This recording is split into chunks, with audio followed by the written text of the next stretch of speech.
Hello दोस्तों, Omkar institution में आपका स्वागत है। और स्वागत है आपका हमारी इस ऑपरेशन सीरीज में, जिसमें हम मध्य प्रदेश करंट अफेयर्स को यहाँ पर डिस्कस कर रहे हैं। दोस्तों, हमारी अपकमिंग जो एग्जाम है जो 2025 व 2026 में होने वाली है, उन सभी एग्जाम्स को ध्यान में रखकर यह करंट अफेयर्स हम यहाँ पर अच्छे से डिस्कस करेंगे। जिसमें यदि देखा जाए तो एमपीपीएससी 2026 की प्रीलिम्स की अगर मैं बात करूँ तो बेहतर तरीके से उसको हम यहाँ पर प्रीलिम्स के पॉइंट ऑफ व्यू से कंप्लीट करेंगे, पूरा हमारा करंट वाला बिंदु। इसके साथ साथ एमपीएसआई जो आने वाली है अभी हमारी एग्जाम, इसको भी हम यहाँ पर इस करंट अफेयर्स के माध्यम से करंट वाला जो टॉपिक है उसको अच्छे से कंप्लीट करेंगे। और एमपीएफएसओ में भी जो यूनिट 5 है उसमें मध्य प्रदेश का करंट अफेयर्स पूछा गया है। तो यहाँ पर ये जो करंट अफेयर्स हम डिस्कस करेंगे हमारी आने वाली की जो क्लास है, और इसमें वो सब हमारा इन सभी एग्जाम्स को ध्यान में रखकर किया जाएगा। देखो दोस्तों, अभी अगर मैं बात करूं केवल एमपीपीएससी की, तो एमपीपीएससी प्रीलिम्स 2026 का पूरा करंट अफेयर जो है हम यहाँ पर मध्य प्रदेश का अच्छे से डिस्कस करेंगे। डिस्कस करने के साथ साथ न केवल मध्य प्रदेश का करंट अफेयर्स देखेंगे, या इसमें दोस्तों हम 1 से लेके 10 यूनिट तक जो भी बिंदु हमारा यदि किसी करंट अफेयर से जुड़ा हुआ है तो उसको भी हम यहाँ पर अच्छे से डिस्कस करेंगे। इससे हमारा स्टैटिक वाला जो पोर्शन है वो भी अच्छे से यहाँ पर कंप्लीट हो जाएगा। ठीक है, चलो अब यहाँ पर हम आज की जो है हमारी क्लास, इसमें हम दोस्तों 11 तारीख से लेके 21 तारीख तक जो है हमारा मार्च का करंट अफेयर्स मध्य प्रदेश के संदर्भ में उसको डिस्कस करेंगे। लेकिन यदि इससे पहले आपने हमारी क्लास नहीं देखी है तो वो देख लीजिएगा, जिसमें हमने 1 से लेके 10 मार्च तक का करंट अफेयर्स यहाँ पर डिस्कस किया है। ठीक है दोस्तों, यह ऑपरेशन सीरीज फिर से जो है मध्य प्रदेश करंट अफेयर्स को ध्यान में रखकर प्रारंभ कर दी गई है।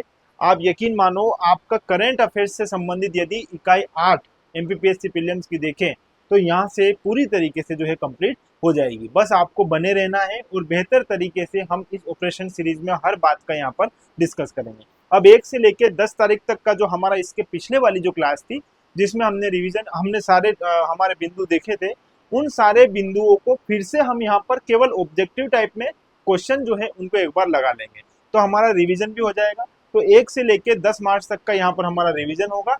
प्लस दोस्तों इसके साथ जो है हम आज जो है हम 11 तारीख से लेके 21 मार्च तक का जो है हमारा करंट अफेयर्स यहाँ पर देख लेंगे। ठीक है, यही फॉर्मेट रहेगा। जो क्लास हमारी पीछे जो हम कर चुके हैं उनके केवल क्वेश्चन लगा लेंगे पिछले दिन के, और बाकी जो नया करंट अफेयर्स रहेगा उसको हम अच्छे से यहाँ पर डिस्क्राइब करेंगे। ठीक है, डिस्कस करेंगे बेहतर तरीके से। चलो, तो ये क्वेश्चन लगाएंगे, इससे पहले हम थोड़ा सा डिस्कस करेंगे आज के हमारे करंट अफेयर्स को। ठीक है, सबसे महत्वपूर्ण बिंदु है दोस्तों अभी का, जिस पर हम बात करते हैं 12 मार्च। ठीक है, देखो 11 से 21 मार्च तक की हमारी चर्चा रहेगी आज की इस क्लास में। लेकिन हम सबसे पहले बात करते हैं दोस्तों हमारे बजट की। बजट जो है 12 मार्च को पेश किया गया है। तो बजट से संबंधित जितने भी महत्वपूर्ण बिंदु है जो हमारी एग्जाम के लिए जरूरी है, और आप जानते हो करंट में यहाँ से अगर करंट का किसी भी एग्जाम में जिक्र किया हुआ है तो बजट या आर्थिक समीक्षा से प्रश्न बनाए जाते हैं। ठीक है, तो यहाँ पर हम बजट के वो सारे महत्वपूर्ण बिंदु देखेंगे जो हमारी एग्जाम के लिए जरूरी है। ठीक है, चलो शुरू करते हैं पहले प्रश्न से दोस्तों। 12 मार्च 2025 को वित्त मंत्री जगदीश जी देवड़ा, देखो सबसे पहली बात तो यहाँ ये याद रखो कि कब बजट पेश किया गया, 12 मार्च को। ठीक है, किसके द्वारा, तो ये है वित्त मंत्री हमारे जगदीश जी देवड़ा, दोनों नाम याद रखिएगा, डेट और ये। ठीक है, अब आगे देखते हैं इनके द्वारा पेश किया गया। और इस बजट के अनुसार वर्ष 2025-26 के लिए कितने लाख करोड़ रुपए का बजट पेश किया गया। सीधा सीधा आपसे इस प्रकार से प्रश्न बन सकता है दोस्तों। इसका राइट आंसर क्या होगा, 3.65 लाख करोड़ रुपए, 4.21 लाख करोड़ रुपए, 5.51 लाख करोड़ रुपए, या 6.88 लाख करोड़ रुपए।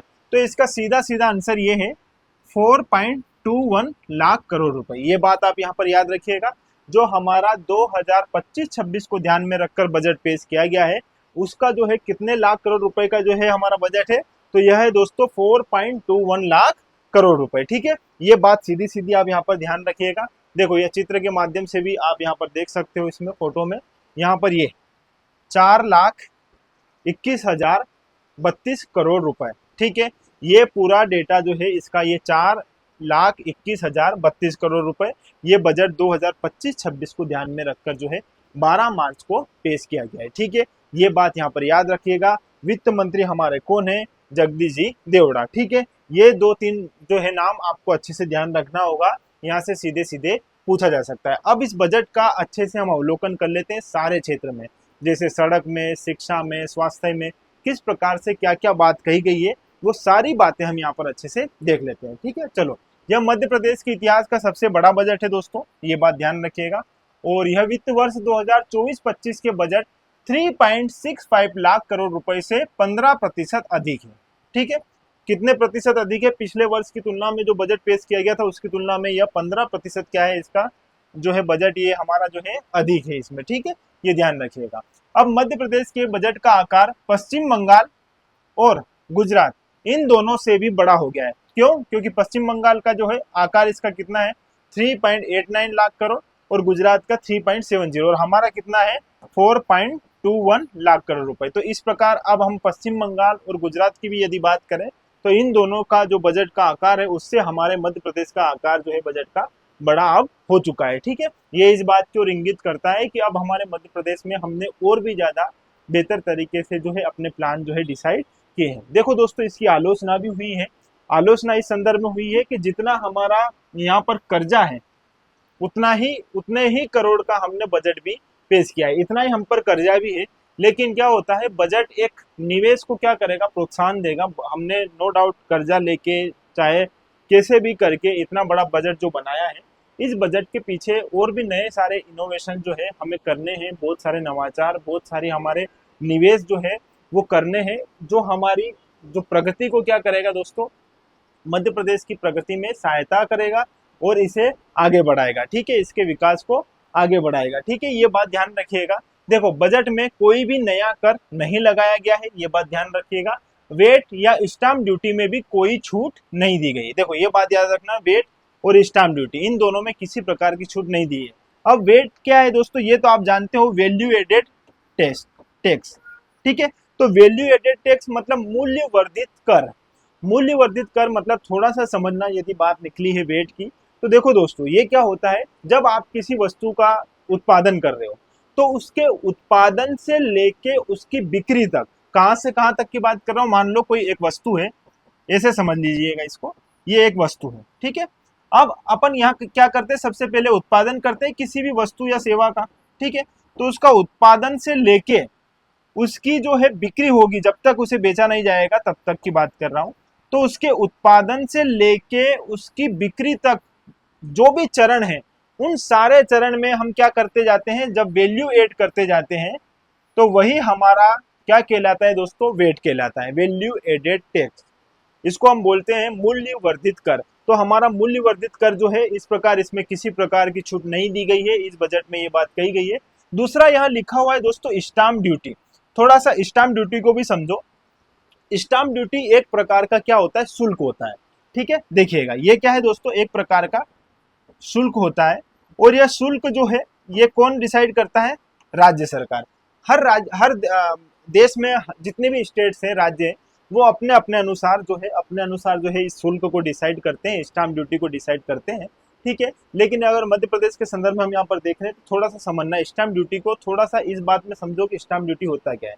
एक प्रकार का ये क्या है दोस्तों, शुल्क है जो राज्य सरकार द्वारा इसको अधिरोपित किया जाता है, लगाया जाता है। ठीक है, अब किस पर लगाया जाता है, तो ये जितनी भी प्रॉपर्टीज रहती है, संपत्ति रहती है, संपत्ति पर लगाया जाने वाला एक प्रकार का यह शुल्क है। ठीक है, चलो ये बात तो समझ में आई। थोड़ा सा इसको और देखिएगा, जो स्टाम्प ड्यूटी है दोस्तों, ये एक प्रकार से हमें कानूनी रूप से क्या देती है, सहायता प्रदान करती है। अब कैसे प्रदान करेगी, मान लो आप कोई सी भी मतलब आपने संपत्ति खरीदी है, उस संपत्ति के लिए आपको पंजीकरण करवाना रहेगा, वो तो अनिवार्य रहता ही है। रजिस्ट्रेशन आप करवा रहे हो, पंजीकरण आप करवा रहे हो। यदि पंजीकरण करवा रहे हो तो उसका पंजीकरण करवाने का एक भुगतान आपको वहां पर करना रहता है। कोई सी भी एक राशि रहेगी, उस राशि का आपको भुगतान करना पड़ेगा किसी संपत्ति का पंजीकरण करवाने के लिए।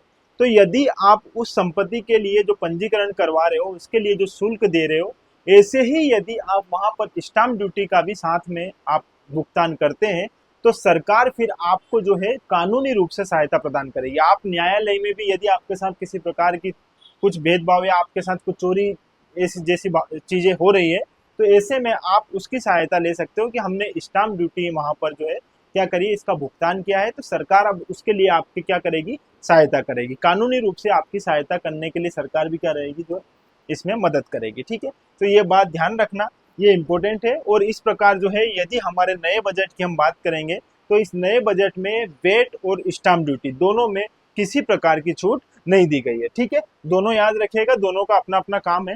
अब दोस्तों थोड़ा सा मध्य प्रदेश में कर्ज की भी हम बात कर लेते हैं। ठीक है, क्योंकि अभी जैसे ही बजट पेश किया गया था तो जो आलोचक है उन्होंने भर भर के आलोचना करी है कि ये जो है सरकार जो है ये क्या कर रही है, उधारी का जो है घी ले रही है और पी रही है। बाकी इसमें और भी बहुत सारे लोगों ने, जो विपक्ष है, उन्होंने अपने अपने मत दिए हैं। बस आपको थोड़ा सा ये समझना कि यदि कर्ज जैसी बात हो रही है तो इसको थोड़ा सा समझो। देखो, कर्ज के मामले में देश में मध्य प्रदेश अब कौन से नंबर पर पहुंच चुका है दोस्तों? 5वें नंबर पर पहुंच चुका है। 5वें नंबर पर कैसे पहुंचा है ये भी देखिएगा। यहाँ पर यदि आप मध्य प्रदेश के संदर्भ में हम बात करेंगे तो मध्य प्रदेश का कर्ज जो है अब 5वें नंबर पर मध्य प्रदेश इस प्रकार है। देखो, सबसे ज्यादा कर्ज हम बात करें तो किसका है यहाँ पर? उत्तर प्रदेश का। ठीक है, फिर हम बात करेंगे महाराष्ट्र। अच्छा, ये क्रम है, देखिएगा, सबसे पहले महाराष्ट्र हो गया, उत्तर प्रदेश हो गया, राजस्थान हो गया और ये यहाँ पर पश्चिम बंगाल। ये 4 राज्य जो है इनका कर्ज हमसे ज्यादा है और अब हम जो है 5वें नंबर पर जो है कर्ज में आ चुके हैं। मतलब मध्य प्रदेश का यदि कर्ज के आधार पर हम देखें तो कर्ज के मामले में अब मध्य प्रदेश जो है देश में 5वें नंबर पर आ चुका है। ठीक है, ये बात ध्यान रखिएगा। चलो, मध्य प्रदेश में जितना बजट पेश किया गया है अभी तक का कर्ज भी उतना ही है। मतलब जितना हमारा कर्ज है उतना ही हमारा बजट हमने यहाँ पर पेश किया है ना। ये बात दोनों आप ध्यान रखिएगा। इस बार जो है हमारा कुल कर्ज अगर हम देखेंगे तो कितना है दोस्तों? 4.21 लाख करोड़ रुपए, और इतना ही हमारा बजट का जो है हमने यहाँ पर जो बजट भी पेश किया है उसकी भी कुल राशि इतनी ही है। ठीक है, दोनों बात अच्छे से ध्यान रखिएगा। अगले साल तक मध्य प्रदेश का कुल कर्ज जो है वो 4.99 लाख करोड़ रुपए तक हो जाएगा। ठीक है, ये सारे अनुमान है, इसको आप अच्छे से समझिएगा। और यदि इस आधार पर हम देखें कि अगले साल जो है हम पर कितना 4.99 लाख करोड़ रुपए का यदि कर्ज हो जाएगा तो इस आधार पर हर नागरिक जो है उस पर कितने दोस्तों? 60,000 रुपए का यहाँ पर क्या हो जाएगा?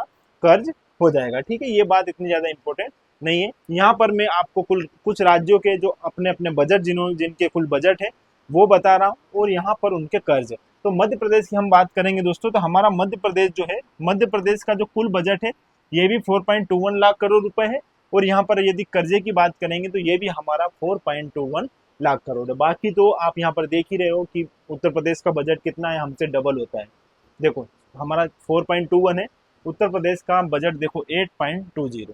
ठीक है, ध्यान रखिएगा। और इस पर कुल कर्ज कितना है दोस्तों? 7.07। इसी प्रकार महाराष्ट्र का 7.20 और कर्ज कितना है? 9.30। महाराष्ट्र का तो इससे अधिक ही है।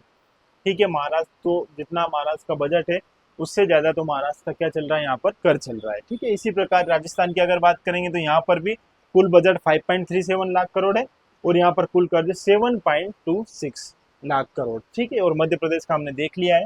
पश्चिम बंगाल जो है 3.89 लाख करोड़ जो है इसका बजट है और यहाँ पर इस पर भी कर्ज इससे डबल है। मतलब 7.06 जो है इसका क्या है यहाँ पर कर्ज है पश्चिम बंगाल में। ठीक है, इसी प्रकार गुजरात की अगर बात करें तो 3.70 लाख करोड़ रुपए का यहाँ पर बजट पेश किया गया है और 3.77 जो है इसका क्या है? कुल कर्ज है। ठीक है, तो ये बात ध्यान रखिएगा। इस आधार पर यदि आप देखोगे यहाँ पर तो इतना ज्यादा भी हमारा, इतनी ज्यादा स्थिति खराब नहीं है, लेकिन इतनी ज्यादा भी नहीं है। ठीक है, थोड़ा सा आप यहाँ देखिएगा, इनमें बहुत सारी जगह जो है वृद्धि हुई है। अब थोड़ा सा देख लेते हैं कुल कर्ज में वृद्धि कितनी हुई है। ठीक है, देखो यहाँ पर देखिएगा दोस्तों, अगर आरबीआई की रिपोर्ट के अनुसार बात करें तो 2019 की तुलना में हमारे राज्य में जो है 114% की क्या हुई है दोस्तों? कर्ज वृद्धि हुई है। ठीक है, यहाँ पर देखिएगा 2019 की तुलना में हम बात करेंगे तो वर्तमान में यदि मध्य प्रदेश की अगर हम बात करें तो दोस्तों 114% जो है हमारे यहाँ पर कर्ज की क्या हो चुकी है? बढ़ोतरी हुई है। देखो, अगर महाराष्ट्र की बात करें तो महाराष्ट्र में कुल कर्ज कितना है? 7.2 लाख करोड़। अब ये आप ऐसे ही याद रखना, लाख करोड़ में आपको बता रहा हूं मैं राशि, है ना। चलो, यहाँ पर कितनी दोस्तों? महाराष्ट्र में 7.2, ये इतना इसका कर्ज है। 2019 में केवल 4.4 था जो बढ़कर अभी वृद्धि उसमें कितनी हुई है? 65%। ठीक है, जो अभी हमने पिछली स्लाइड में देखा था। इसी प्रकार तमिलनाडु में 8.3 और 2009 में जो है यहाँ पर कितना था? 4.0%। मतलब 4.0 मतलब 4 लाख करोड़ रुपए जो है यहाँ पर इसका क्या था? बजट, इसका जो है क्या था दोस्तों? कर्ज था 2019 में। और वर्तमान में इसका कितना हो गया है? 8.3। मतलब वृद्धि कितनी हुई है? 108% की। ठीक है, इसी प्रकार उत्तर प्रदेश में जो है कुल कर्ज 7.7 मतलब 7.7 लाख करोड़ रुपए जो है इसका कुल कर्ज है और 2019 में केवल ये 5.7 था, और अब अगर वृद्धि देखेंगे इसमें तो 35% की यहाँ पर वृद्धि हुई है। इसी प्रकार कर्नाटक में देखेंगे तो 6.0, 2.9 जो है यहाँ पर 2019 में इतना कर्ज था इस पर, और 109% की यहाँ पर भी वृद्धि देखी गई है कर्ज में। इसी प्रकार राजस्थान की अगर हम बात करेंगे तो राजस्थान जो है 5.6 लाख करोड़ रुपए जो है यहाँ पर इसका कर्जा है, और अगर वर्तमान 2019 में यदि हम देखेंगे तो इसका केवल 3.1 लाख करोड़ रुपए जो है इसका कर्जा हुआ करता था। इसमें भी वृद्धि हो गई है दोस्तों 80% की। इसी प्रकार हमारे मध्य प्रदेश की बात करेंगे तो 2019 में केवल 2.0 था, लेकिन वर्तमान में 4.2 हो चुका है, और इस आधार पर हम देखेंगे तो मध्य प्रदेश में 114% की कर्ज वृद्धि हुई है। तो ये बात आप यहाँ पर अच्छे से ध्यान रखिएगा, ठीक है। चलो अब सड़क के बारे में थोड़ा सा देख लेते हैं, इस बजट में सड़क की क्या स्थिति रही है, थोड़ा सा इस पर भी एक बार हम नजर डाल देते हैं, ठीक है। सड़क की यदि हम बात करेंगे तो बजट में नई और पुरानी सड़कों के लिए 16,436 करोड़ रुपए का प्रावधान रखा गया है।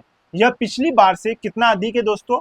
34% अधिक है। वर्ष 2025-26 में 350 किलोमीटर नई सड़क और 70 पुल बनाने का भी वादा यहाँ पर किया गया है, ठीक है। मतलब 3500 किलोमीटर की नई सड़क बनाने की यहाँ पर हम सरकार ने जो है क्या किया है, वादा किया है। ये बात भी आप यहाँ पर ध्यान रखिएगा। अब धार्मिक कार्यों पर अगर हम बात करें दोस्तों, तो हमारे इस बजट पर धार्मिक कार्य के लिए क्या क्या बात कही गई है, क्या क्या इसके लिए जो है राशि आवंटित की जाएगी, इसको हम देखते हैं एक बार, ठीक है। तो देखो यहाँ पर पहली बार श्री कृष्ण पाथेय के लिए 10 करोड़ रुपए का प्रावधान किया गया है। किसके लिए दोस्तों? श्री कृष्ण पाथेय के लिए। थोड़ा सा यहाँ पर ध्यान रखिएगा, श्री कृष्ण पाथेय है क्या, मतलब जहां जहां जिस जिस स्थान पर भी भगवान कृष्ण गए हैं या उनका उस स्थान से संबंध रहा है, तो ऐसे स्थानों को बेहतर तरीके से निर्मित किया जाएगा, और इसके लिए जो है सरकार ने 10 करोड़ रुपए का प्रावधान किया गया है। अब थोड़ा देखते हैं दोस्तों अगला, राम वन गमन पथ और चित्रकूट के लिए 30 करोड़ रुपए का प्रावधान किया गया है। तो राम वन गमन पथ क्या है, चित्रकूट के बारे में आप जानते हो। राम वन गमन पथ, भगवान जो राम है उनको जब 14 साल का वनवास दिया गया था, तो ऐसे में जब वो और उनकी पत्नी सीता माता और लक्ष्मण जी जब जहां जहां जंगल से जिस जिस स्थान से गुजरे हैं, उन सारे स्थानों को बेहतर तरीके से निर्मित किया जाएगा। तो इसके लिए भी दोस्तों कितना 30 करोड़ रुपए का प्रावधान यहाँ पर किया गया है, ठीक है। चलो, उज्जैन की तरह ही ओमकारेश्वर महालोक और अंतरराष्ट्रीय अद्वैत वेदांत संस्थान को विकसित किया जाएगा। तो उज्जैन में जो महाकाल लोक है, उसी की तर्ज पर ओमकारेश्वर में भी और अंतरराष्ट्रीय अद्वैत वेदांत संस्थान को भी क्या है, निर्मित किया जाएगा। दोस्तों थोड़ा सा समझना, अंतरराष्ट्रीय अद्वैत वेदांत क्या है, पहली बात तो ये समझिएगा। अद्वैत वेदांत जो है, वेदांत जो विचारधारा है, दर्शन जो है, इसका ही एक अलग अलग बहुत सारे विचारक जो है उन्होंने अपने अपने विचार दिए हैं। इसमें दोस्तों एक नाम है शंकराचार्य जी, ठीक है। और जो शंकराचार्य जी जो है, इन्होंने अद्वैत वेदांत का जो है सिद्धांत दिया है। मतलब अद्वैत वेदांत क्या है कि जो ये दुनिया जो है, दुनिया में जो सत्ता है वो केवल ब्रह्मा की है, बाकी सब तो मिथ्या है। बस मोटा मोटा आप ये ध्यान रखिएगा कि अद्वैत वेदांत क्या कहता है दोस्तों, ये दर्शन जो है, इस दर्शन के प्रतिपादक तो कौन है? शंकराचार्य जी है। और इनका ये कहना है कि जो है ब्रह्मा जो है वही एक सच है, बाकी जितना जगत दुनिया जो आप देख रहे हो सारा मिथ है, मिथ्या है, ठीक है। मतलब ईश्वर को ही जो है उन्होंने परम सत्य माना है। ये बात आप मोटा मोटा आप अभी ध्यान में रखिएगा। यही बात जो है अद्वैत वेदांत जो है हमें कहता है। तो यहाँ पर उज्जैन की तरह ही जो है ओमकारेश्वर मान लो, और हमारा अंतरराष्ट्रीय अद्वैत वेदांत संस्थान जो है, इनको इस आधार पर जो है निर्मित किया जाएगा, ठीक है। चलो आगे, धार्मिक ग्रंथ, साहित्य और वैज्ञानिक अनुसंधान को बढ़ाने के लिए 16 नगर निगमों में 100 करोड़ रुपए से गीता भवन बनाए जाने की बात भी इस बजट में की गई है। तो दोस्तों धार्मिक कार्यों पर भी अच्छा जो है यहाँ पर खर्च करने की बात कही है इस बजट में। तो ये बात भी आप यहाँ पर ध्यान रखना। मतलब धार्मिक क्षेत्र की अगर बात करें या धार्मिक कार्यों की यदि हम बात करें, तो धार्मिक कार्य के लिए अच्छा खासा पैसा जो है यहाँ पर इन लोगों ने इस बजट में ये जो है सरकार ने जारी किया है, ठीक है। चलो आगे, पशुधन के विकास पर यदि पशुधन की बात करें तो सीएम डेयरी विकास योजना में प्रति लीटर दूध पर 5 रुपए प्रोत्साहन मिलेगा, ठीक है। ये ध्यान रखेगा। गौशाला संचालकों को प्रति पशुओं के आहार पर पहले जो है 20 रुपए दिए जाते हैं, अब उनको कितने दिए जाएंगे दोस्तों? 40 रुपए जो यहाँ पर प्रदान किए जाएंगे, ठीक है। कल्याणकारी योजनाओं पर खर्च, देखो कल्याणकारी योजनाओं पर खर्च की अगर हम बात करें तो यहाँ पर दोस्तों लाडली बहना, सबसे पहले लाडली बहना योजना जो है ये, फिर लाडली लक्ष्मी योजना भी आपको पता है, और फिर है दोस्तों कन्या विवाह योजना। इन तीनों पर सर्वाधिक दोस्तों 83,000 करोड़ रुपए का जो है यहाँ पर खर्च करने की बात कही है। कौन सी? लाडली बहना योजना, लाडली लक्ष्मी योजना और कन्या विवाह योजना। सबसे पहले मोटा मोटा इनकी डेट याद रख लो, एमपीपीएससी में यहाँ से प्रश्न पूछा जाता है। ठीक है, लाडली बहना योजना कब प्रारंभ हुई थी आप केवल ये देख लो, अभी ये हुई थी दोस्तों 2023 में। ठीक है, इसी प्रकार लाडली लक्ष्मी योजना जो है ये कब शुरू हुई थी? ये हुई थी 2007 में। ठीक है, ये दोनों बात ध्यान रखिएगा। फिर तीसरी बात है कन्या विवाह योजना। अब कन्या विवाह योजना दोस्तों यह जो है यह हुई थी 2006 में। ठीक है, तीनों जो है योजनाएं, इन योजनाओं में सर्वाधिक अगर आप देखोगे तो 83,000 करोड़ रुपए का जो है यहाँ पर खर्च करने का प्रावधान किया गया है। ठीक है, ध्यान रखना ये कल्याणकारी योजनाओं पर खर्च करने की हम बात कर रहे हैं। इस पर हम आगे देखेंगे दोस्तों। बिजली और सोलर पंप योजना सहित अन्य अनुदान एवं छात्रवृत्ति को देखा जाए तो इन पर 1.50 लाख करोड़ रुपए खर्च होंगे, यानी कुल बजट का 37%। किस पर दोस्तों? बिजली और सोलर पंप योजना सहित अन्य अनुदान एवं छात्रवृत्ति योजनाओं पर। ठीक है, तो यहाँ पर यह बात भी ध्यान रखिएगा। कर्मचारियों के वेतन भत्तों पर 95,000 करोड़ रुपए खर्च होंगे और यह बजट का कितना है दोस्तों? 23.88% है। ठीक है, ये बात आप यहाँ पर ध्यान रखिएगा। ठीक है, चलो अब थोड़ा सा यहाँ पर ये जो योजनाएं चलाई गई हैं इन योजनाओं के बिंदुओं को भी थोड़ा सा समझिएगा, इस पर कुछ बातें हैं। अभी क्या है दोस्तों, लाडली बहना जो योजना है, इस लाडली बहना योजना में 60 से अधिक उम्र की महिलाओं के लिए जो है राशि का कोई ऐसा विशेष प्रावधान नहीं किया गया, लेकिन उनके लिए सरकार ने एक अच्छा यहाँ पर योजना शुरू किया है, उसको थोड़ा सा समझिएगा, एक अच्छा प्लान किया है। देखिए दोस्तों, 60 वर्ष से अधिक उम्र की लाडली बहना योजना से बाहर हो जा रही थी, इसके लिए उन्हें लाभ प्राप्त हो सके, इसके लिए सरकार ने 3 तरह की पेंशन से उन्हें जोड़ दिया है। अब 60 वर्ष से अधिक आयु की जो महिलाएं हैं उनको लाडली बहना योजना के तहत कोई राशि प्राप्त नहीं हो रही थी, तो ऐसे में उनको भी लाभ प्राप्त हो सके इसके लिए सरकार ने कुछ योजनाएं चलाई है, जैसे अटल पेंशन योजना। अटल पेंशन योजना के बाद हम बात करेंगे दोस्तों पीएम जीवन ज्योति बीमा योजना, और फिर हम बात करेंगे पीएम सुरक्षा बीमा योजना। तो पहले तो आप ये ध्यान रखिए कि ये सारी जो है योजनाएं प्रारंभ कब हुई थी, तो सारी योजनाएं 2015 में प्रारंभ हुई थी। यदि आप अटल पेंशन योजना की बात करोगे तो यह भी 2015 में प्रारंभ हुई थी। पीएम जीवन ज्योति बीमा योजना की बात करेंगे तो यह भी 2015 में प्रारंभ हुई थी, और पीएम सुरक्षा बीमा योजना जो है दोस्तों यह भी 2015 में प्रारंभ हुई थी। तो यहाँ पर मोटा मोटा एक अनुमान ध्यान रखिएगा, ये सीधे सीधे हमारी एग्जाम में पूछी जा सकती है। ठीक है, चलो आगे बात करते हैं अटल पेंशन योजना की। तो इसके अंतर्गत 60 वर्ष की उम्र के बाद 1,000 से 5,000 रुपए मासिक पेंशन मिलेगी।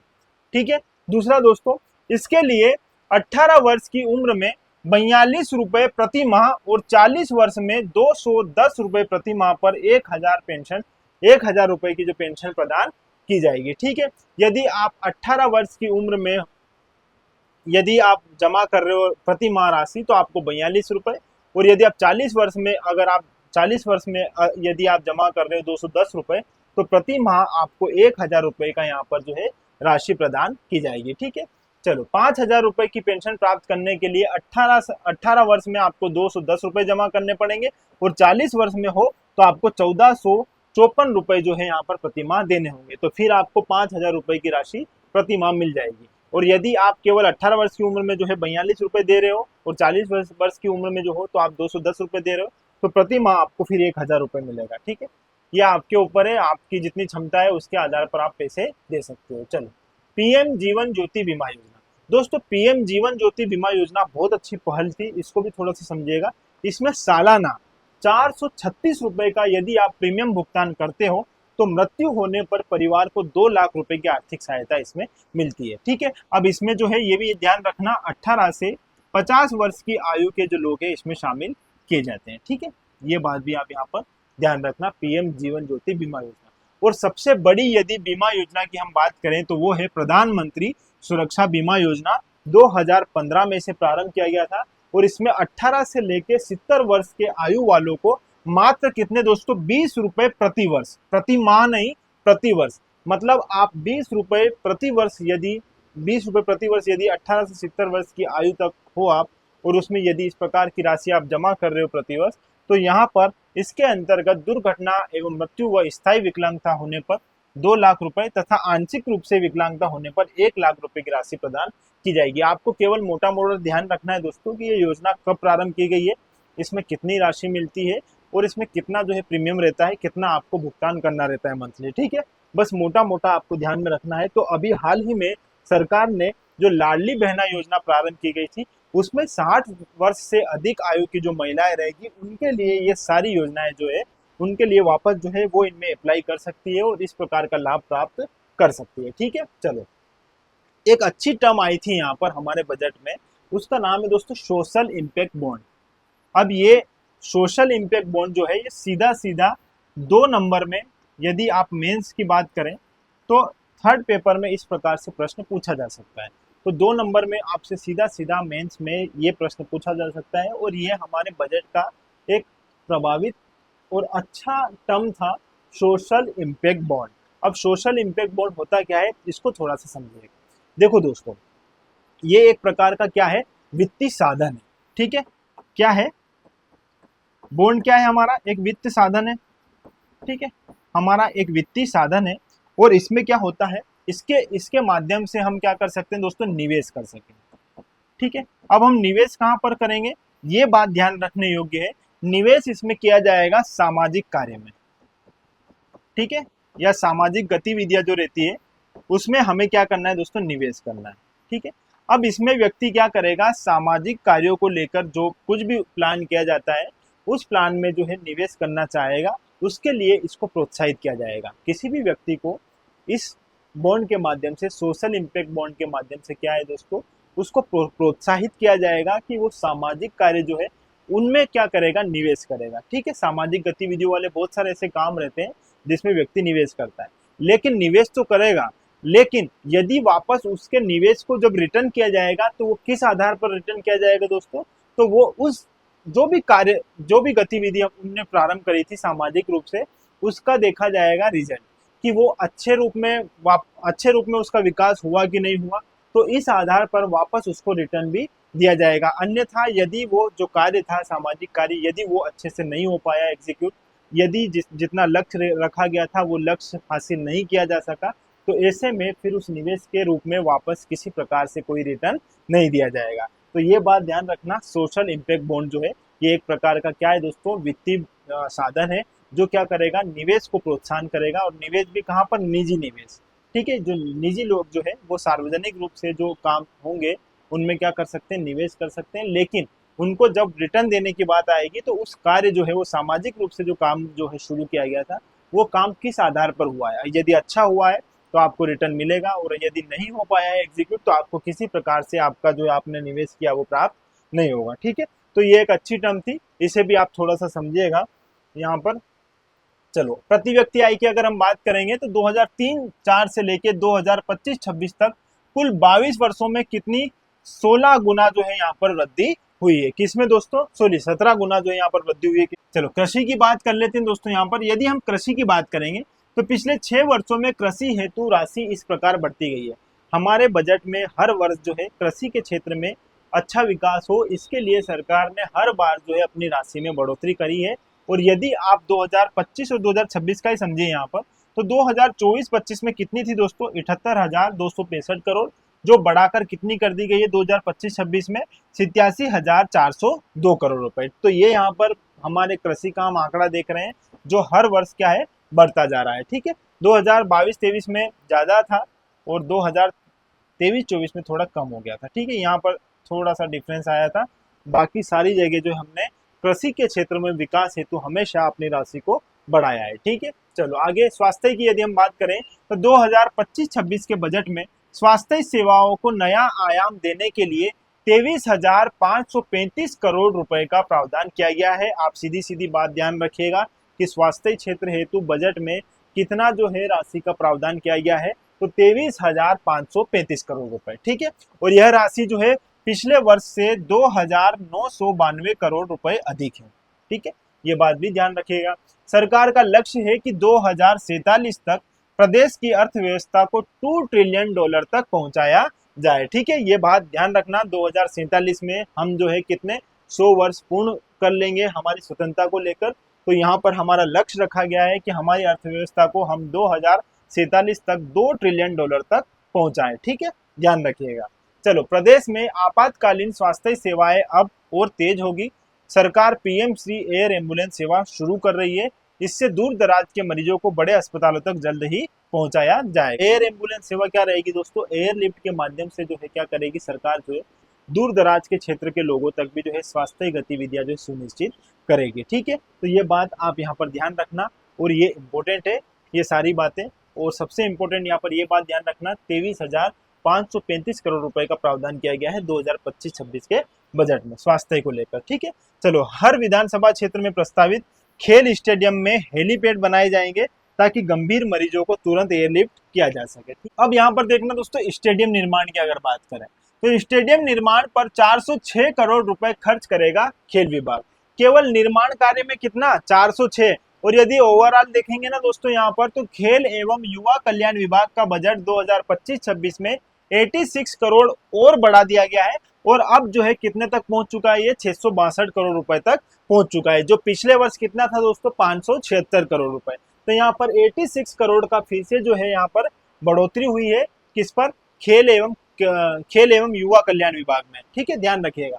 चलो, यहाँ पर यदि हम बात करें 662 करोड़ रुपए की, तो 662 करोड़ रुपए में से करीब 406 करोड़ रुपए निर्माण कार्य पर खर्च होंगे। कितने दोस्तों? 406 करोड़। ठीक है, ये निर्माण कार्य पे होंगे। जबकि 70 करोड़ रुपए जो है ये सालाना प्रदेश के 11 खेलों की 18 अकादमियों को प्रदान किया जाएगा। ठीक है, ये ध्यान रखना। आगे दोस्तों 50 करोड़ रुपए सैलरी का बजट है और बाकी रोज के जो भी खर्च है उसका बजट होगा। भोपाल के बरखेड़ा नाथू में 100 एकड़ में मल्टी स्पोर्ट्स कॉम्प्लेक्स का निर्माण कार्य चल रहा है और इस पर जो राशि खर्च होगी वह 406 करोड़ रुपए में से होगी। बाकी राशि हर के विधानसभा में इंडोर और आउटडोर स्टेडियम निर्माण पर खर्च होना है। ये इतनी ज्यादा इंपॉर्टेंट बात नहीं है, ये तो कहाँ खर्च होगा उसका ब्यौरा दे रहे हैं, लेकिन आपको इतना ध्यान रखना है यहाँ पर क्या है दोस्तों, स्टेडियम के निर्माण में 406 करोड़ और अभी 86 करोड़ के आसपास जो है फिर से जो है यहाँ पर बढ़ोतरी की है। किसके विभाग में? खेल एवं युवा कल्याण विभाग में। ठीक है, चलो, ये बात भी ध्यान रखिएगा। अब बात करते हैं दोस्तों यहाँ पर हॉर्टिकल्चर कॉलेज की।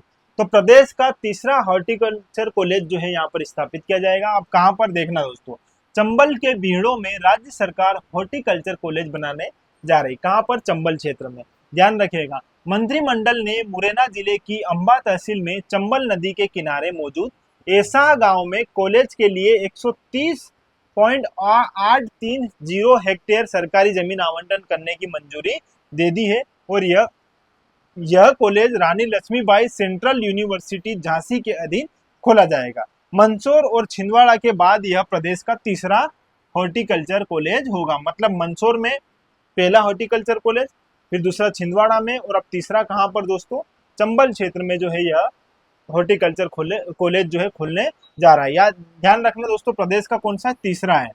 यह कॉलेज भारतीय कृषि अनुसंधान परिषद आईकार द्वारा खोला जा रहा है। दोस्तों आप जानते हो भारतीय कृषि अनुसंधान परिषद, पहली बात आईकार का जो है डेट याद रखना, स्थापना डेट कि इसकी स्थापना कब हुई थी। ठीक है, इसकी स्थापना हुई थी दोस्तों 16 जुलाई में, 16 जुलाई 1929। 16 जुलाई 1929 को जो है आईकार जो है Indian council for agriculture and research, भारतीय कृषि अनुसंधान परिषद की स्थापना की गई थी। ध्यान रखिएगा, पहले इसका प्रारंभिक नाम हुआ करता था दोस्तों imperial council for agriculture and research. ठीक है, लेकिन फिर बाद में इसका नाम क्या कर दिया? Indian council for agriculture and research. ठीक है, लेकिन इसका हेडक्वार्टर भी ध्यान रखिएगा साथ में दोस्तों दिल्ली है, न्यू दिल्ली में जो है इसका क्या है? हेडक्वार्टर है। दूसरी बात, ये क्या करता है दोस्तों? कृषि के लिए जितनी भी शिक्षा है और अनुसंधान है इसका काम करता है। शिक्षा और अनुसंधान देने का काम करता है हमारा आईकार। ठीक है, कृषि से संबंधित सारी गतिविधियां जो है, एग्रीकल्चर से संबंधित जितनी भी गतिविधियां है हमारी शिक्षा और रिसर्च को लेकर, वो सारी जो है कौन करवाता है? हमारा आईकार करवाता है। ये बात यहाँ पर ध्यान रखिएगा। ठीक है, चलो, चंबल में हॉर्टिकल्चर कॉलेज खुलने के बाद बीहड़ प्रभावित जमीन पर सब्जियां, मसाले, फूल और फलों की खेती को बढ़ावा मिलेगा। इसके साथ ही फल, फूल और सब्जियों की नई किस्में इजाद करने पर भी रिसर्च किया जाएगा। कॉलेज में 20 सीटें भिंड, मुरैना और श्योपुर जिले के स्थानीय विद्यार्थियों के लिए आरक्षित भी की जाएगी। ठीक है, ऐसा लगभग 1000 साल पुराना गांव है जिसे दिल्ली से पलायन कर आए तोमर क्षत्रियों द्वारा बसाया गया था। ठीक है, ये बात आप ध्यान रखना। थोड़ा सा यहाँ पर बात करते हैं दोस्तों 2047 के संदर्भ में, और 2047 के संदर्भ में हमारे मध्य प्रदेश की जो जीडीपी है इसके संदर्भ में हम यहाँ पर थोड़ा सा देखते हैं। ठीक है, चलो 2047 तक जीएसडीपी, मतलब जब एस आ जाता है जीडीपी में तो वो स्टेट की बात करता है, और स्टेट की बात मतलब हमारी जीडीपी जो है मध्य प्रदेश के संदर्भ में हम बात कर रहे हैं, तो यहाँ पर 250 लाख करोड़ तक पहुंचाने का हमारा लक्ष्य किया गया है। ठीक है, चलो ये बात ध्यान रखिएगा। प्रधानमंत्री नरेंद्र मोदी ने 2047 तक देश को विकसित राष्ट्र बनाने का लक्ष्य निर्धारित किया है। ठीक है, और इसके चलते मुख्यमंत्री डॉक्टर मोहन यादव ने भी विकसित मध्य प्रदेश 2047 विजन डॉक्यूमेंट तैयार किया है। ठीक है, इस लिहाज से बजट में 2027 तक राज्य के सकल घरेलू उत्पाद को $2 ट्रिलियन अर्थात 250 लाख डॉलर तक ले जाने का लक्ष्य रखा गया, ये 2047 है। ठीक है, ये ध्यान रखना। और प्रति व्यक्ति आय को यहाँ पर कितना करने का लक्ष्य रखा गया है दोस्तों, 32 लाख रुपए सालाना पहुंचाने का लक्ष्य भी निर्धारित किया गया है, ध्यान रखिएगा। प्रदेश में 2025-26 में जीएसडीपी 15 लाख करोड़ रुपए है, ये याद रखना। 2025-26 में कितना है दोस्तों हमारा जीडीपी स्टेट वाइज अगर देखा जाए तो 15 लाख करोड़ रुपए। ठीक है, और प्रदेश के बजट में पिछले वर्ष की तुलना में कितने प्रतिशत यहाँ पर वृद्धि देखी गई है दोस्तों, 15%। ठीक है, ये ध्यान रखिएगा। मध्य प्रदेश में 2003-04 में राज्य का सकल घरेलू उत्पाद 1,01,027 करोड़ रुपए था, जो वर्ष 2025-26 में 16,94,477 करोड़ रुपए अनुमानित है। ठीक है, इस लक्ष्य को पाने के लिए हाल ही में राज्य में 16वें वित्त आयोग का आगमन हुआ है, और इस दौरान प्रदेश में केंद्रीय करों में राज्यों की हिस्सेदारी तथा राजकोषीय विषयों पर मजबूती से अपना पक्ष रखा गया। आयोग की अनुशंसा के अनुसार ही राज्य को मिलने वाली राशि का निर्णय होगा। ठीक है, ये सारी बातें थी जो हमने यहाँ पर अच्छे से देखी है बजट के संदर्भ में। देखो दोस्तों, बजट पेश किया गया तो बजट से संबंधित कुछ प्रश्न भी जो हमें यहाँ पर देखने थे, लेकिन चूंकि ये हमारी ऑपरेशन सीरीज है, इसमें हम हर बात को बेहतर तरीके से ऑपरेट करेंगे। इसी बात को ध्यान में रखकर हमने पूरा बजट यहाँ पर मोटा मोटा जो है अच्छे से, जो एग्जाम में पूछे जा सकते हैं प्रश्न या हमारे नॉलेज में कुछ बातें जो होनी चाहिए, उन पर हमने यहाँ पर चर्चा की है। अब आगे बढ़ते हैं हमारे अगले प्रश्न की ओर। हाल ही में उत्तराखंड में खेले जा रहे राष्ट्रीय खेल 2025 में मध्य प्रदेश की पुरुष बास्केटबॉल टीम ने कौन सा पदक जीता है? तो कहां पर हो रहा है दोस्तों यहाँ राष्ट्रीय खेल 2025? उत्तराखंड में। और यहाँ पर मध्य प्रदेश ने जो बास्केटबॉल टीम है मध्य प्रदेश की, ठीक है, पुरुष बास्केटबॉल टीम, इसने कौन सा पदक जीता है दोस्तों?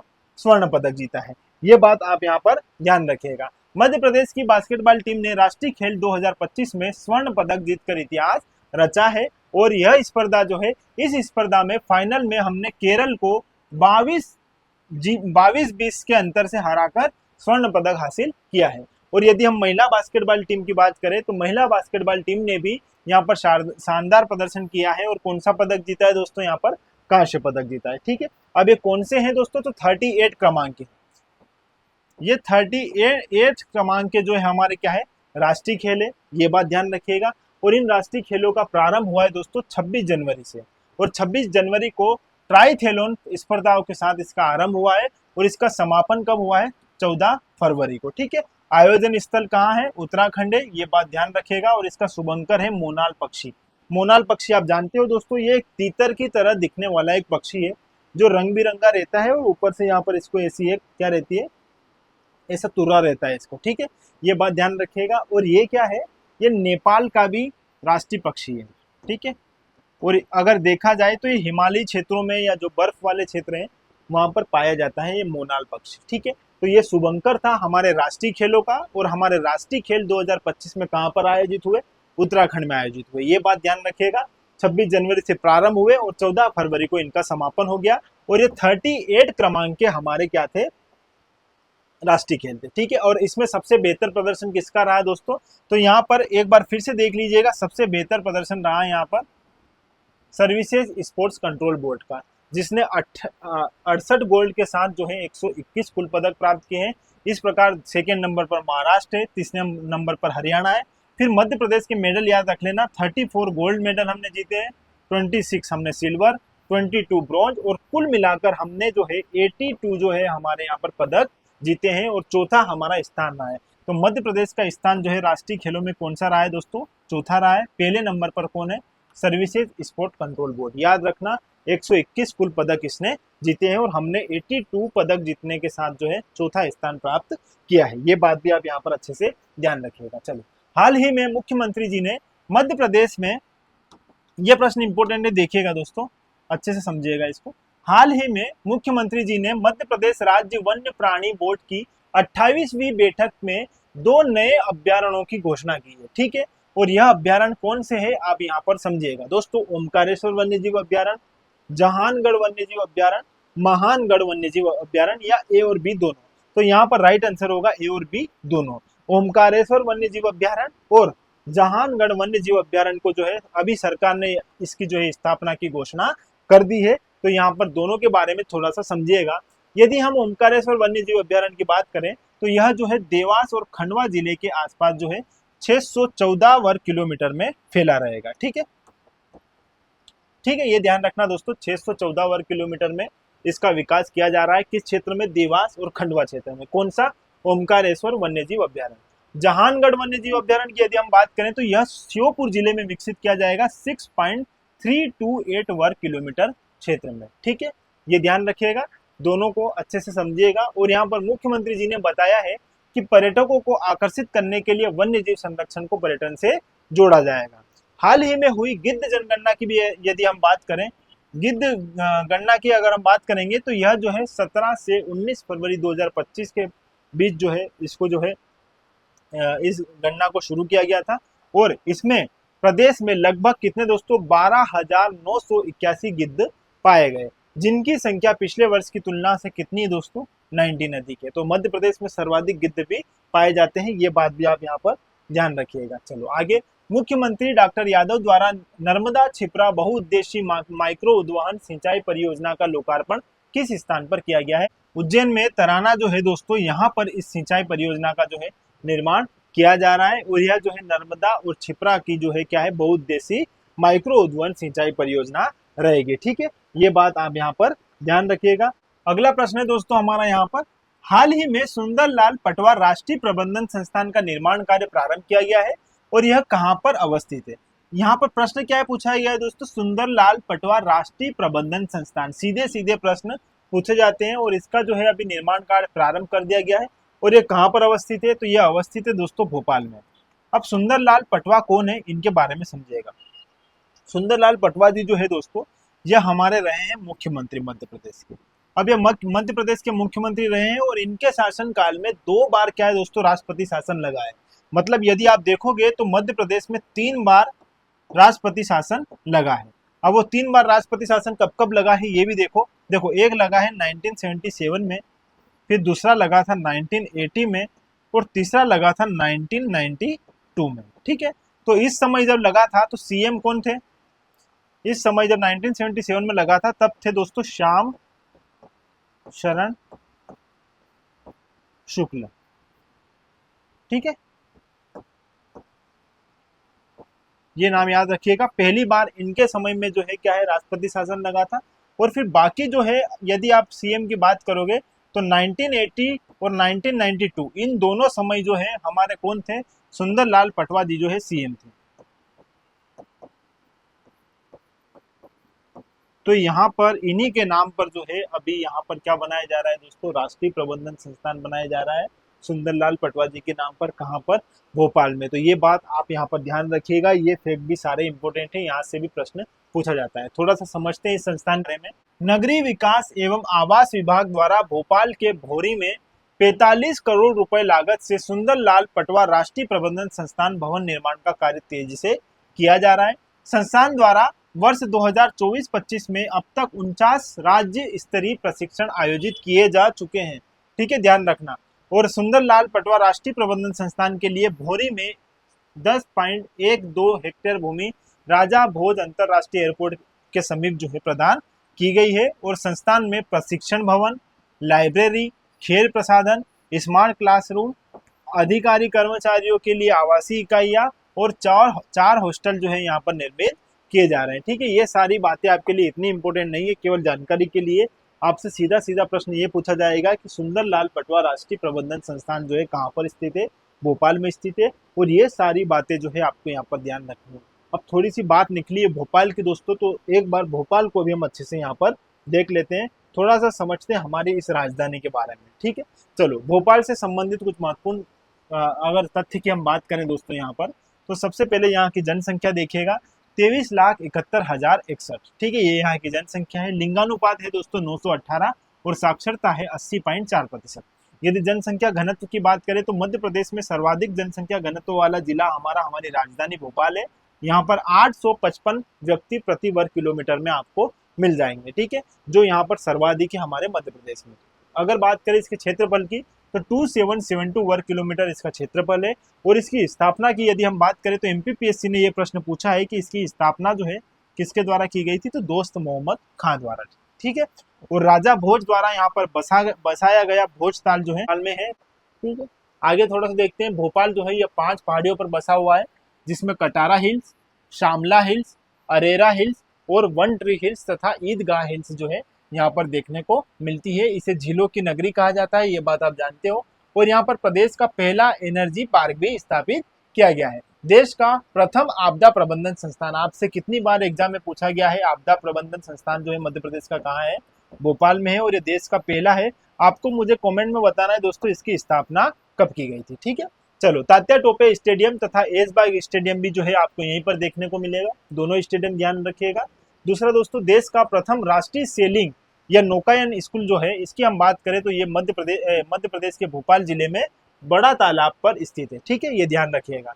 और 1972 को भोपाल को जिला बनाया गया था और इससे पहले यह सीहोर जिले की क्या हुआ करता था, तहसील हुआ करता था। ये सारी बातें आपको यहाँ पर पता है। ठीक है दोस्तों, थोड़ा सा अब रिवीजन कर लेते हैं हम जल्दी। जो हमारी पिछली क्लास जो थी 1 से 10 मार्च तक की जो हमारी क्लास थी, उस क्लास का सारा रिवीजन हम जल्दी जल्दी यहाँ पर कर लेंगे। यदि आपने इससे पहले की क्लास नहीं देखी है वो वाली, तो आप जरूर देख लीजिएगा, क्योंकि वहां पर हमने पूरा अच्छे से डिस्क्राइब किया है हर एक बात को।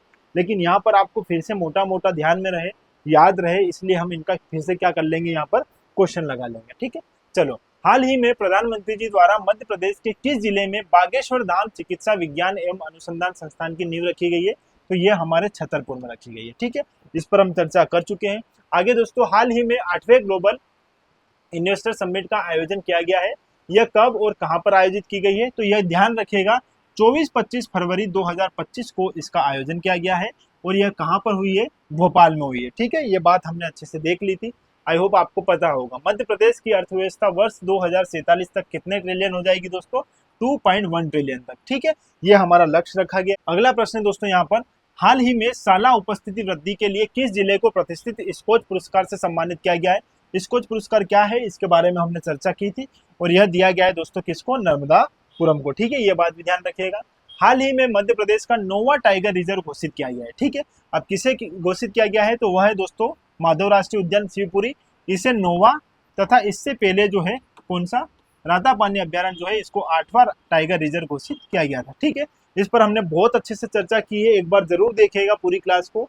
इसके पिछली जो क्लास हमने ली थी करंट अफेयर्स की, वहां पर सारी बातें हमने इसको बेहतर तरीके से करी है। ठीक है, चलो आगे बात करते हैं। हाल ही में कटनी सहित कितने स्थानों पर इंडस्ट्री कॉन्क्लेव का आयोजन किया जाएगा, तो यहाँ पर 10 स्थानों पर जो है इंडस्ट्री कॉन्क्लेव का आयोजन। क्या है इंडस्ट्री कॉन्क्लेव, इसके बारे में सारी बातें हमने पढ़ी है।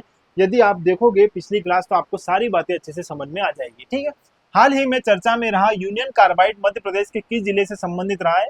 एक बड़ी कहानी है इसकी, और इसकी पूरी कहानी जो है हमने बहुत अच्छे तरीके से पढ़ी है इसकी पिछली वाली क्लास में। क्या है यूनियन कार्बाइड, क्यों जो है पीथमपुर जो है धार के समीप जो है या इंडस्ट्रियल एरिया है, इस पर यहाँ पर क्यों यह चर्चा का विषय रहा है, सारी बातें हमने बेहतर तरीके से वहाँ पर कंप्लीट करी थी। ठीक है, यदि आपने वो क्लास देखी होगी तो आपको सारी बातें याद आ गई होगी। मध्य प्रदेश और किस राज्य के निर्वाचन आयोग के मध्य एमओयू हुआ है, तो यहाँ पर जम्मू कश्मीर और मध्य प्रदेश दोनों के मध्य जो है राज्य निर्वाचन आयोग द्वारा जो है हस्ताक्षर हुए हैं निर्वाचन को लेकर। तो यहाँ पर सारी बातें हमने उस दिन इस पर भी अच्छे से डिस्कस कर ली थी। ठीक है, चलो अगला प्रश्न है दोस्तों यहाँ पर, 42वीं नेशनल सीनियर रोइंग चैंपियनशिप का आयोजन मध्य प्रदेश के किस जिले में हुआ है, तो यह हमारे भोपाल में हुआ है।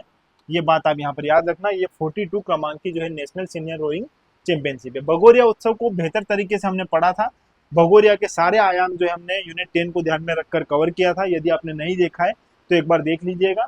यह प्रश्न था इस प्रकार दोस्तों कि हाल ही में राज्य सरकार ने भगोरिया उत्सव को राजकीय स्तर पर मनाए जाने की घोषणा की है। यह किस जनजाति से संबंधित है? तो यह है भील जनजाति से संबंधित, ठीक है। और अब इसको जो है राजकीय स्तर पर मनाए जाने का जो है यहाँ पर क्या है, घोषणा की गई है, ठीक है। चलो, हाल ही में चर्चा में रही रैंप योजना का संबंध किस वर्ग से है? अब रैंप योजना जो है यह जो है महिलाओं के लिए जो है चालू की गई है।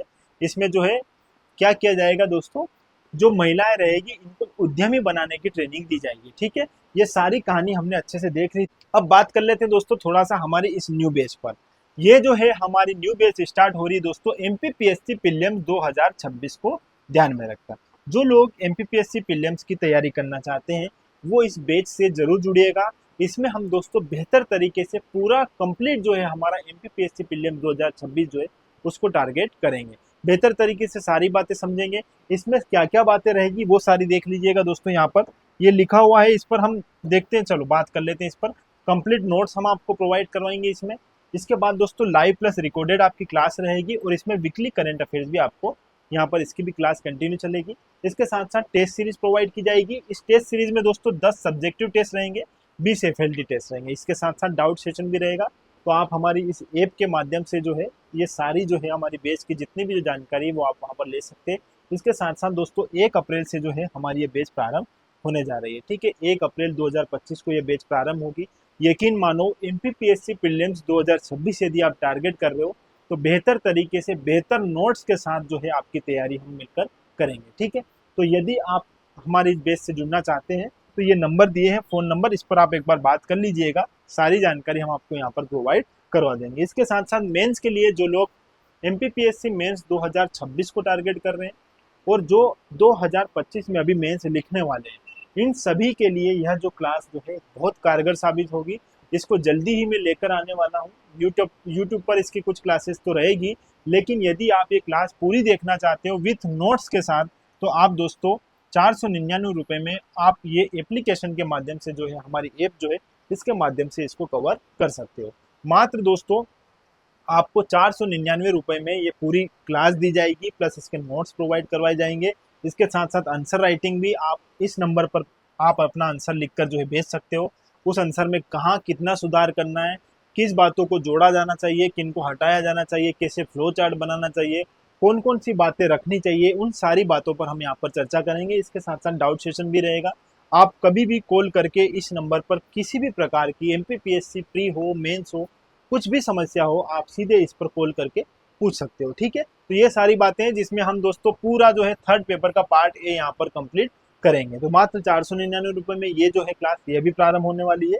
तो ये सारी बातें आप यहाँ पर अच्छे से देख लीजिएगा, ठीक है। तो दोस्तों आज की हमारी इस क्लास में हमने मार्च का 11 मार्च से लेके 21 मार्च तक जो हमारा करंट अफेयर्स था उसको बेहतर तरीके से कंप्लीट कर लिया है। आगे की क्लास में फिर हम मिलते हैं और इस प्रकार हमारा मार्च का पूरा करंट अफेयर्स हम यहाँ पर अच्छे से कंप्लीट कर लेंगे। इसके साथ साथ दोस्तों इस क्लास में न केवल करंट अफेयर्स रहे, हम इस बात का विशेष ध्यान देते हैं कि इसमें स्टैटिक पोर्शन 1 से लेकर 10 यूनिट तक जितना भी हमारा एमपीपीएससी में आता है वो सारा यहाँ पर ऐड करें, ताकि करेंट के साथ वो चीज़ें भी यदि आप ऐड करके पढ़ोगे तो वो भी कभी डायरेक्टली एग्जाम में पूछा जाए तो हमसे बन पाए, और करंट की चीज़ें भी फिर अगर रिलेट करके हम पढ़ेंगे तो हमें लंबे समय तक याद रहेगी, ठीक है। तो दोस्तों इस प्रकार हमसे जुड़े रहिएगा और जुड़े रहने के लिए आपका बहुत बहुत धन्यवाद। Thank you.